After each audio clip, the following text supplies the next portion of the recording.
Degree کے ذریعے جو مال ملے تو اس مال پر زکوٰۃ کا کیا حکم ہے؟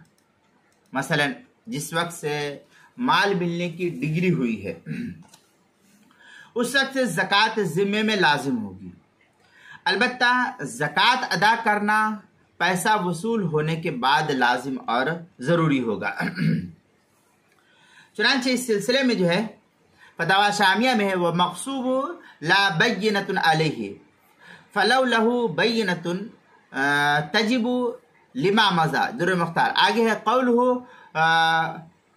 فلو لہ بینۃ تجب لما مضى ای تجب الزکاة بعد قبضہ من الغاصب لما مضى من السنین۔ اس طریقے کی عبارت فتاوی شامی جلد نمبر 2 صفحہ نمبر 266 پر اس کو نقل کیا ہے۔ دوسری صورت یہ ہے کہ پیسہ ملنے کے بعد مقدمے کے خرچے کو وضع نہیں کیا جائے گا، کم نہیں کیا جائے گا، بلکہ کل رقم پر زکوٰۃ کا وجوب شمار ہوگا، جیسا کہ اس کی تفصیلی بحث فتاوی دارالعلوم دیوبند کی 6ٹھی جلد صفحہ 157 مکتبہ امدادیہ ملتان پاکستان کا چھپا ہوا نسخہ اس کے اندر۔ اسی طریقے سے زکوٰۃ کے مسائل کا انسائکلوپیڈیا، اس کے حروف تہجیر ڈال، عنوان ہے ڈگری کے ذریعے جو مال ملے، صفحہ نمبر 179 پر اس کو نقل کیا گیا ہے۔